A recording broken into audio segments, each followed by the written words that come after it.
I want to know how you prepare for a golf tournament. Well, I hit balls maybe 20 minutes, putt a little bit, smoke 4 or 5 cigarettes, drink 3 Diet Cokes, and go to the first tee. Some days I won't even go to the range. Thank you, Mr. John Daly. It is another edition of the Daily Puck Drop. My name is Jason Puckett. We appreciate you watching and listening, whether you're on YouTube or listening on Apple, Spotify, wherever you find your podcast. Another edition of the DPD, the Daily Puck Drop, here on Thursday, June 27th. It's a little rainy outside. We've got a baseball game coming up later today. I'm not sure it's going to be able to be played. Little all-star game prep with the boys from Queen Anne, the home of Corbin Carroll. Only got 9 boys tonight. We're going to need some luck. Hey, Queen Anne, if you're watching or listening, take it easy on the Ballard boys tonight, all right? All right, coming up on today's Daily Puck Drop, we're going to talk about the Mariners. We're going to talk about George Kirby's performance, the road trip woes, Mariners learning how to win. We'll recap the Bet M's Summer Under Tour. Jared Kelenic on fire. You can forget about Pete Alonso. Recap of day 1 of the NBA draft, just a bunch of no names. We'll get you set for day number 2 because now we're going to start to get into some familiar names.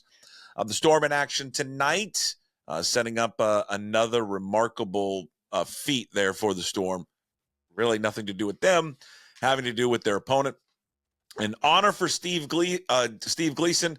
And then with Hey, What the Puck, as we end every Daily Puck Drop, a special announcement coming up that I'm super, super happy, pleased, and excited to share with you coming up with Hey, What the Puck. All right, Daily Puck Drop. Let's get to it. There's the trusty Seattle Times newspaper. Yes, I get the newspaper just so I can read the box score. Yeah, I know.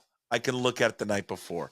But there's just something about the MLB box score in a hard copy of a newspaper to go along with some black coffee. Let me pause, listener, for just a quick sip. Thank you so much. All right, here we go. George Kirby, fantastic last night, dominant. They needed it. For the love of God, did the team need it? He allowed just 1 run, 4 hits, and struck out 7, 0 walks there for Kirby. In the last 37 innings, mentioned this yesterday with Divish when we did our post-game recap.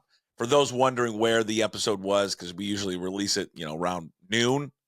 Divish, we did yesterday's show with Divish after the game because it was an early morning game. So if you want to get Divish's thoughts, my thoughts on that game yesterday, kind of the recap of the final game against the Rays, but really just a recap of which was a rough road trip there for the Mariners. It's up on the platforms wherever you can watch and listen.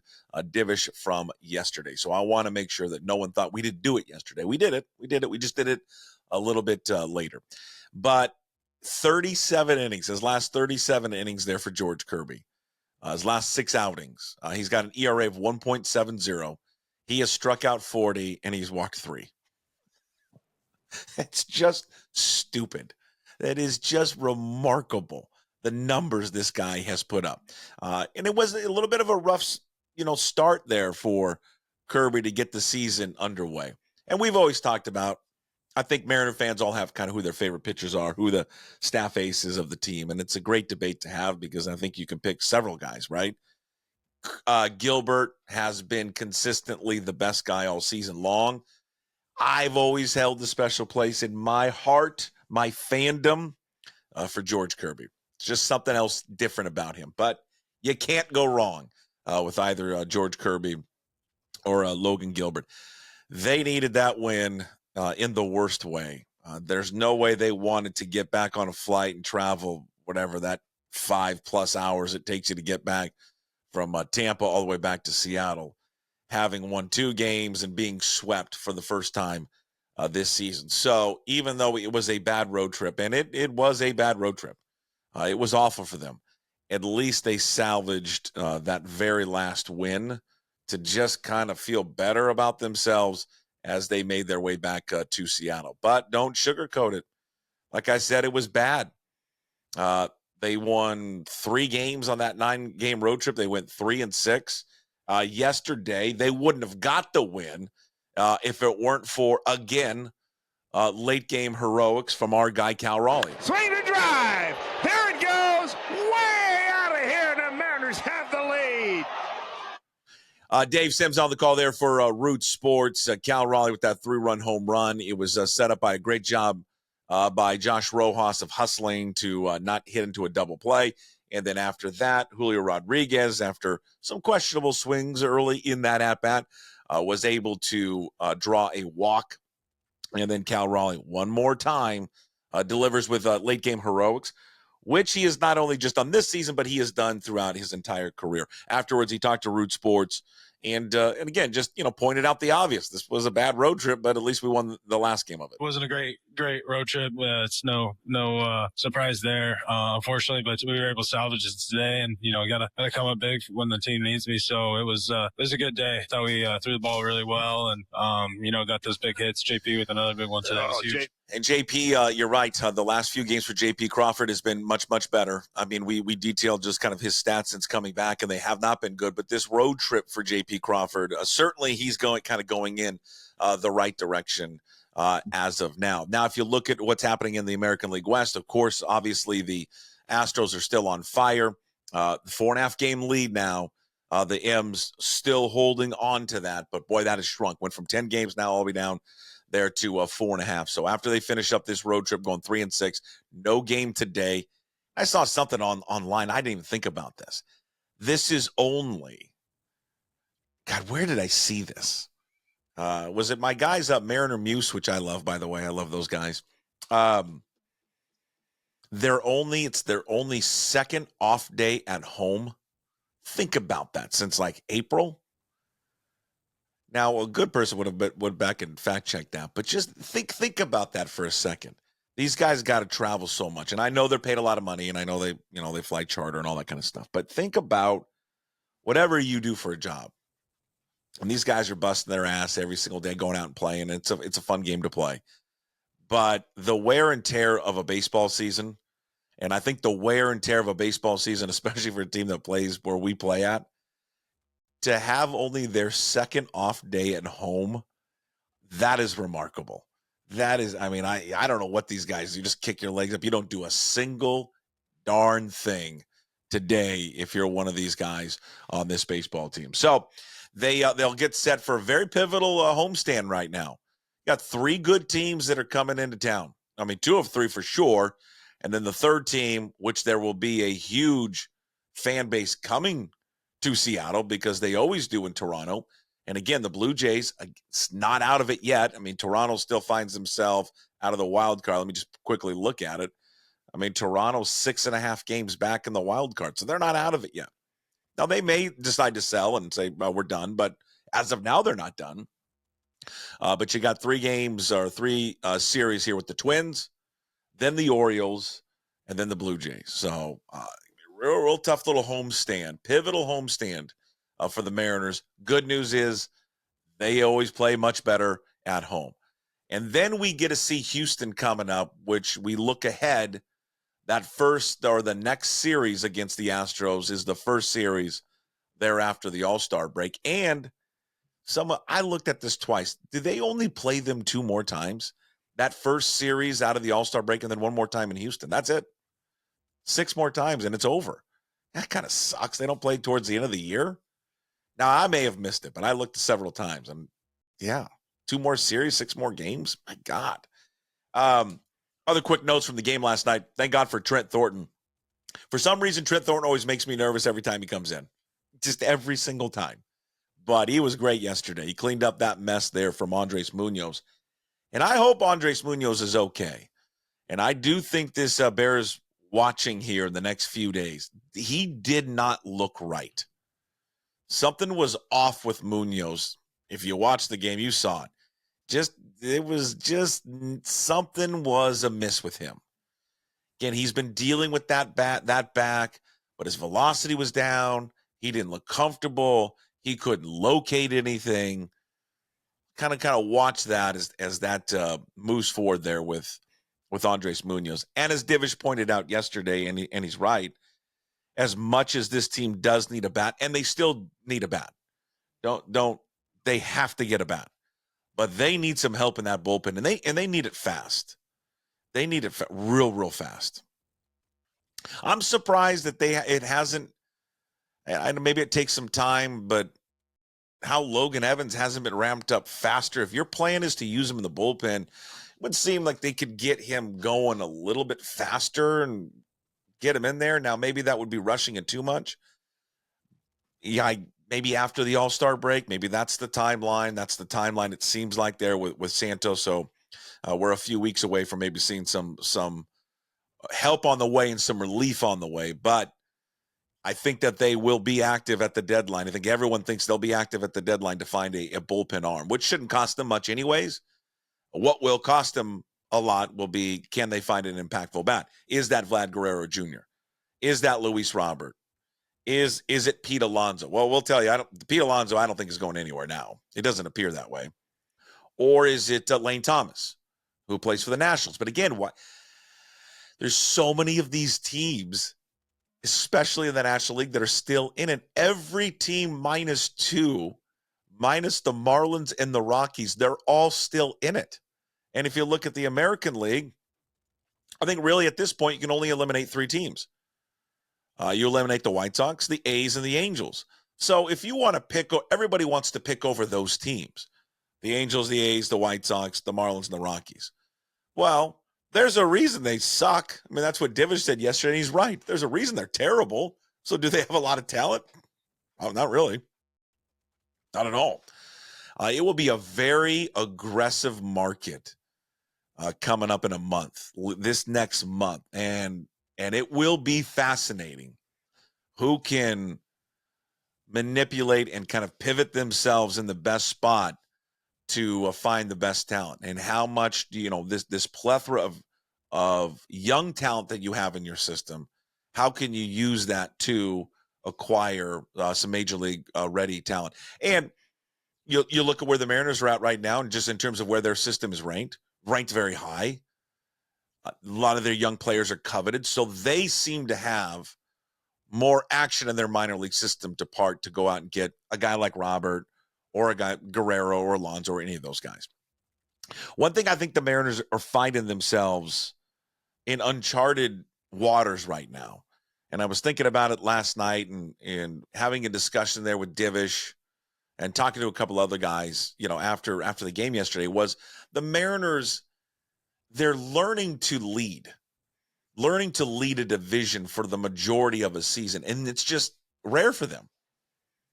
It's hard. It's hard to do that all season long, especially when you have a team like Houston that's right behind you and has championship DNA, which they do. I mean, the Mariners' history, I mean, we know how bad it's been since their inception. They've won the division 3 times in the history of the franchise. 2001, 95, and 97. That's it. The Astros have won the AL West 6 of the last 8 years. So when you're the hunted right now, and they've been the hunted all season long because they've been leading the division, the Astros haven't been good, and the Rangers haven't been good, and then the Angels and A's just immediately weren't good. To lead something all season long, which is just an absolute marathon of a season, that's hard to do. And I do think it brings a massive level of stress, anxiety, and pressure. And I think for the Astros right now, you see them and you watch them play, there is no pressure on them. I mean, because they've been there before, they know what it takes. They're comfortable in the uncomfortable situations. Right now, the Mariners have never been in this spot. They've been in the spots where they've had to chase teams down to get the division. Never in this spot where they're holding someone off. So it's going to be fascinating, fun, interesting to watch how they kind of navigate that, because for all of them on this team, they've never been in this position before. For the Astros, they've been in this position before. They've chased people down. They've chased people down to win the division, and they've won World Series, and they won championships, and they've got it. They've built for it. They know what it takes, in August and September, where the Mariners, they don't have that yet. They don't have that. They've been able to show that they can do it. So again, something to watch as the season goes on, and when they face these guys 2 more times the rest of the year. The Bet M's Under Summer Tour continues. We covered last night, barely 7.5, as we bet on the total of every single game this season. On the year, 25, 27, and 2. No game today. We'll go over the total coming up tomorrow. You want an update on former Mariner Jared Kelenic? Man, they said something on the MLB Central this morning that, hey, man, when you're taking number 10, you're taking, in the top 10 in the draft, that there's a reason you're taking that high. And then for the most part, talent does win out. And we've seen this stretch of baseball from Kelenic before. He's done this before. And so you don't want to get too carried away with it. And I don't think you want to say, gosh, this is why we shouldn't have traded him. Because I think Luke Raley, who was just essentially just replaced him, in a way has been a better fit for this team because of what he brings, his attitude, the way he conducts himself, the energy that he brings to the team. There is no doubt that if you took those two players, Kelenic and Raley, side by side, you would always take Jared Kelenic just because of the age. He's much younger than Luke Raley. But Kelenic's starting to find his footing in Atlanta. They've moved him to the leadoff spot. In the last 11 games hitting leadoff, he is batting .362. He's got an on-base of .380. He's slugging .660 and an OPS of over 1,000. His last 14 games overall now for Atlanta. And again, this is a small sample size just because we have seen him do this before.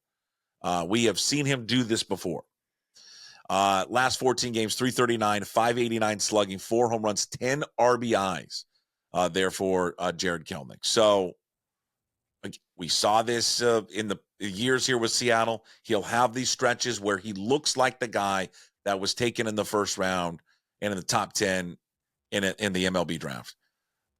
His problem, and you know what? Even though he plays for Atlanta, I hope he finds it. I hope he succeeds. We've always said, at least I've always said, I feel that his place in baseball will always be a fourth outfielder.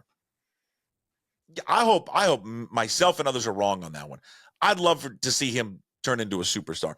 It would suck that it didn't happen here, but I've always liked the guy. I've always pulled for the guy. He's young, and this sport is so damn hard. It's so hard.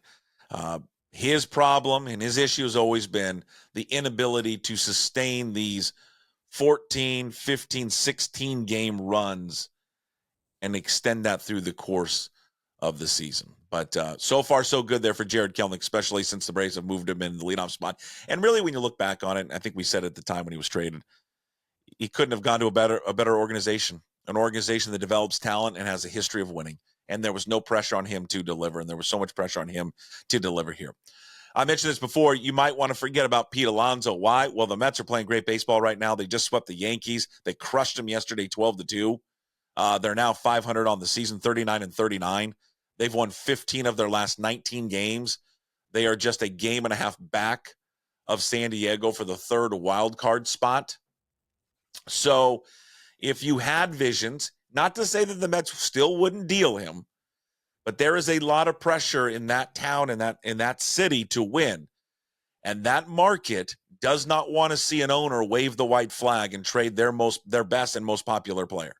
So I think there's a lot of pressure for them to keep him, despite knowing that we're going to lose him, a strong chance that we lose him at the end of the season. That is a real hard situation from an ownership standpoint. We can get trade value for him, at least something, even though he's going to be a free agent, and move him, which might be, from a business standpoint, the best thing to do. From a PR standpoint, it's terrible to trade him, especially since we're only a game and a half out of the playoff spot. My guess is ultimately they will not trade him. They'll keep him. They'll bite the bullet. They'll lose him. Maybe they don't lose him at the end of the year, free agency. Maybe he says, I want to come back. I don't know. But I think they'll ultimately do that. NBA first round draft recap. It's crazy. I mean, I'm a huge basketball fan, and I used to know all these guys, all of them. I mean, because they played in college, and there wasn't so many international players, and they didn't play in the elite league or the NBA G League or all that stuff. They went to college, and that's it. And usually they stayed, 3 years, 4 years. But my God, I didn't watch it last night, but I'm watching the recap of it. I don't know a damn one of these guys. The first 2 picks, I mean, the 2 Frenchmen, I mean, I'd read about them, but I'd never heard of these guys. It's wild to watch it develop. Now, the UConn guys and, some of the college players that went to the top 10, yes. Kelenic, who went to 17 at the Lakers. I think that's a great pick for them. The fact that he flew down all the way to 17, it's a great selection there by the Lakers. I love Klingland going to the UConn center that went to Portland. There at number 7 overall. And that was a good pick. Now, they're good picks because I've seen those guys play. But the explosion of French basketball, 3 guys in the first round, 2 in the 2 first picks after Wembanyama was the first overall pick last year. Shoot, man. I mean, France going to win the damn gold medal. All that damn talent that they have. I'm curious of how our friends to the south in Portland feel about the selection of Donovan Clean, the big man from UConn. Because if you don't know, they're absolute cursed past with drafting centers and big guys. Because it goes all the way back to Bill Walton. Even though that they ended up winning a title there with Walton, his career, I mean, there was other issues like off the court and dealing with the organization that was a problem with him. But injuries marred his career with Portland. Well, marred his career overall in the NBA, all of it. I mean, it went back to high school and college and all that. But he was damaged goods when they drafted him. Remember, they get Sam Bowie, damaged goods. Greg Oden, damaged goods. They've had zero luck, unless you want to give him credit for Walton. But it didn't pan out for the long haul. But they have had zero luck at all drafting big guys. Hopefully it changes here or there with this Klingen out from UConn, because he's fun. He's fun to watch, highly skilled, big guy. And it kind of feels like a little bit of return of the old school big guy. Zach Edey ends up being selected. Congratulations to Zach Edey. That was awesome to see him selected there by Memphis. That's a good fit. Kind of that replacement there for Steven Adams. I think we talked about it yesterday on the show. What is Zach Edey's future in the league?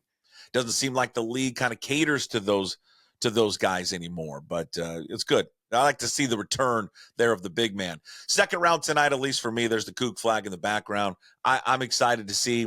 I expect Jalen Wells to be selected.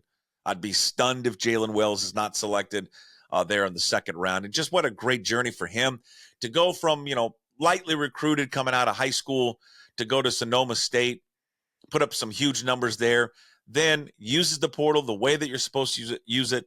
He transfers to a better situation and has a fantastic one season at Washington State. I wish he would have stayed for another year, but he made the jump to go to the NBA because that's what their dream is.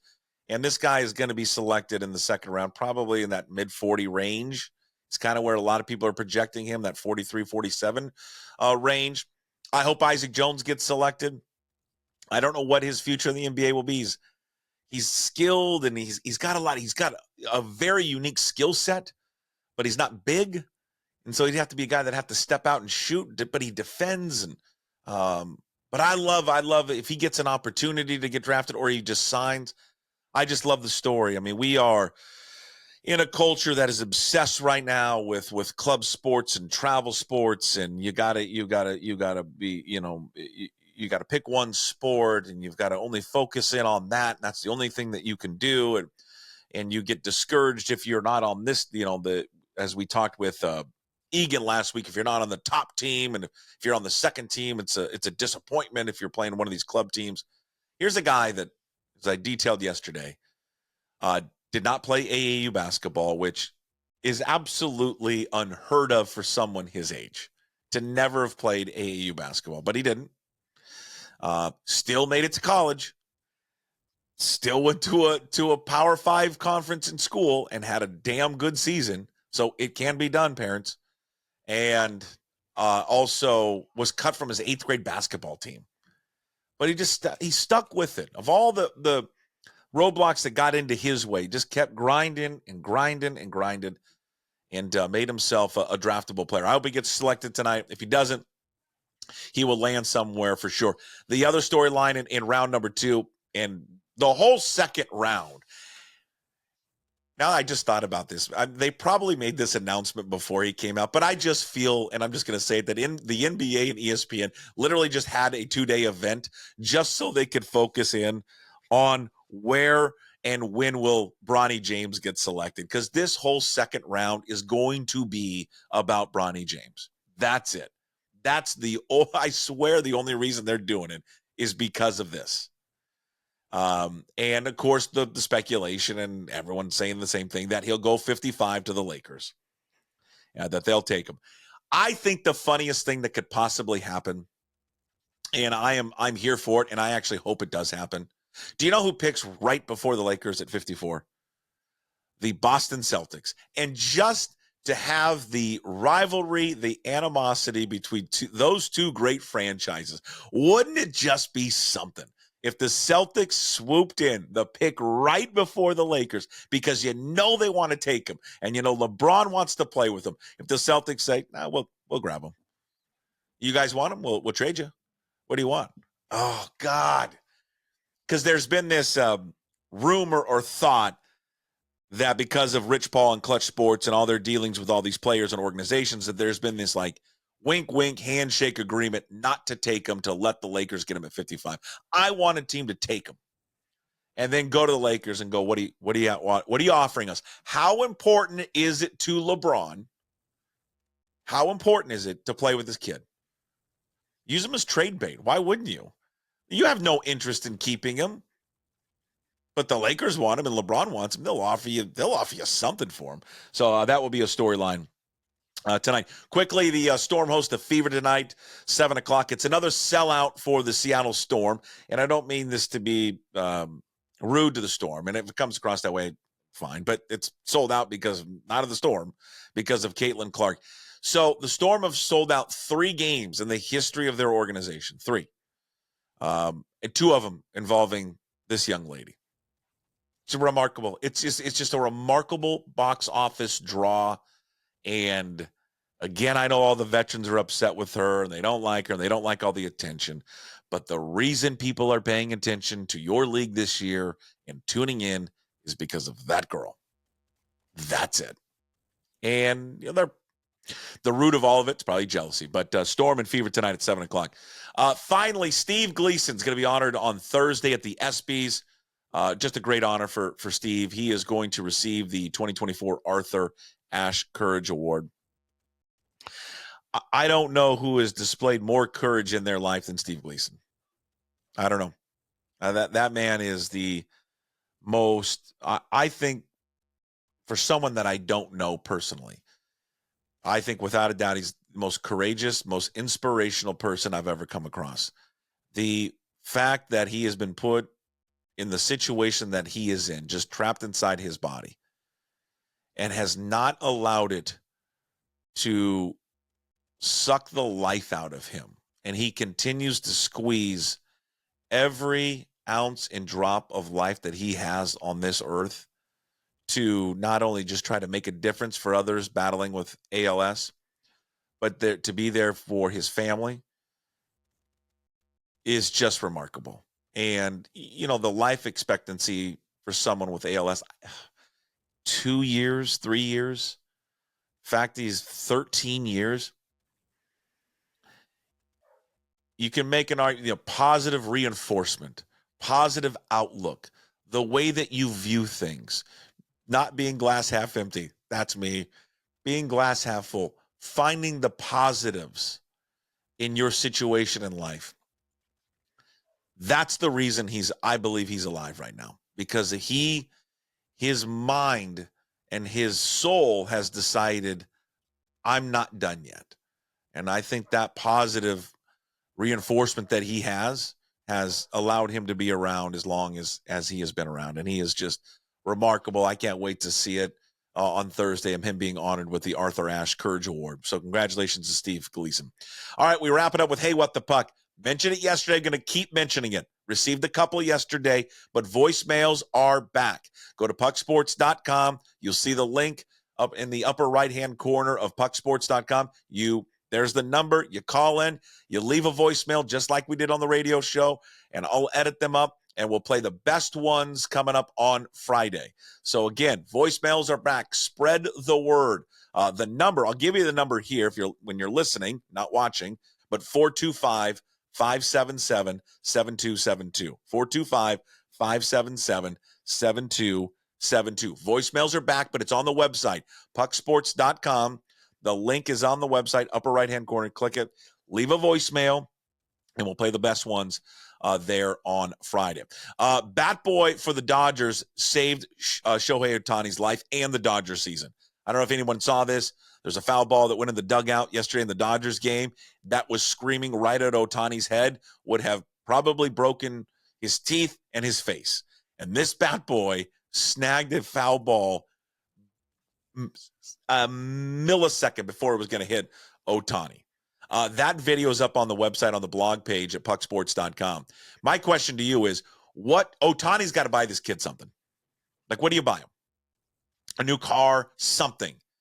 Ohtani, the guy, I mean, you just saved the $700 million property of the LA Dodgers. The Dodgers and Ohtani should get together and give that kid something. Unbelievable. Go check out the video if you haven't seen it, up on the blog page, pucksports.com.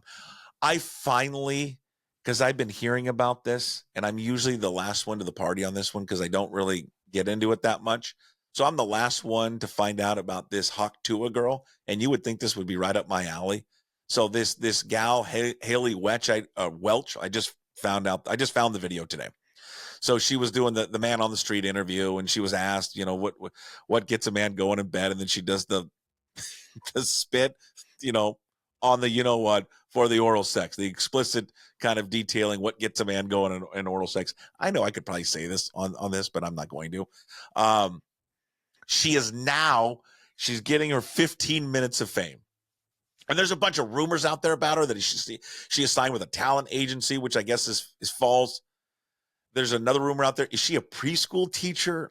She's like a legend now, this gal, who was just hammered, by the way. I think they were in Nashville or whatever.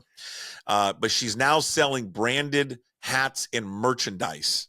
And she has sold $65,000 worth of merchandise. She teamed up with an apparel company just outside of Nashville. $32 for a hat that just says the Hawk Tua girl on it. And then $50 if she signs it. And the one thing I kept thinking of, and I know I'm 48 and I know I'm immature and stupid, I just kept thinking about, what if you're a dad, you're watching that, what if that's your daughter? God, how just ashamed are you? And just like this is how people know you. This doing the, oh God. Dads, you know it. It's our worst nightmare. That and finding out that your girl works at Sugar's and she's on a pole. No dad wants that for their daughter. No dad. All right, lastly here on Hey What the Puck, as we wrap up the Daily Puck Drop, the DPD. I'm excited about this. Been working on this for a while now, and we are proud to announce that starting on Monday, July 1st, this thing behind you, this studio, I call it, which is my office, no longer will just be my office.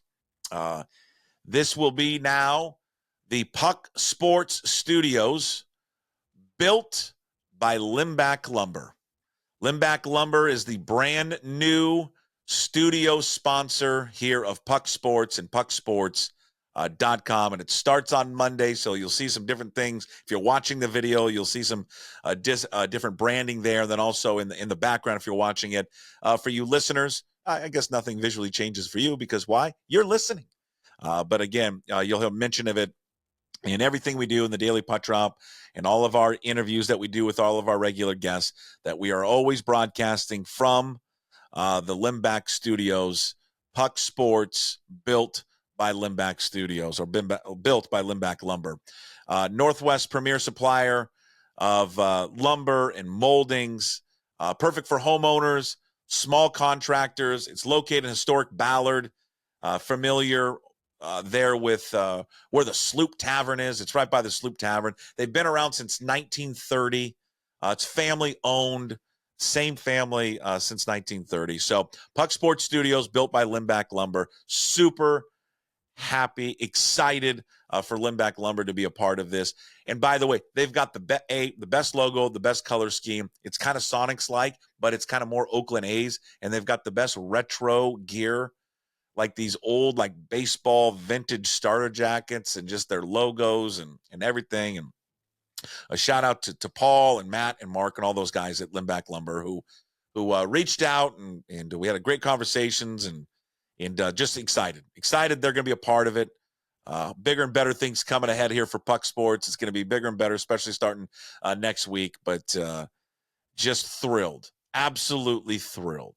You know, it goes back a long time ago in the old radio days. Remember when we did that whole thing during the COVID where we couldn't sell the studio rights and we raised a bunch of money for the Ronald McDonald House, and that was fun.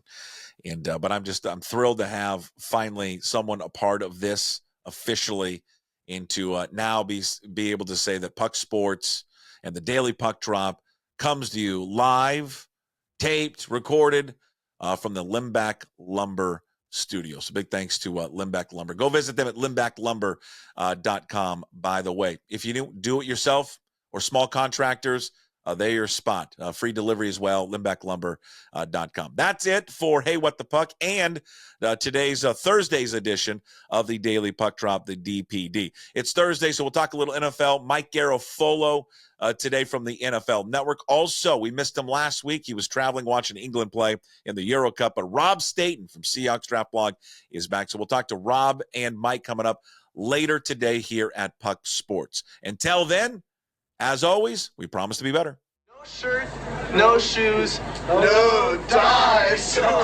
Would anybody like to smoke some pot? Yeah. I was born to love you. I was born to lick your face. I was born to rub you. But you were born to rub me first. What do you need my address for? We'd like to send out a mailer. Mother of mercy, I don't speak Japanese!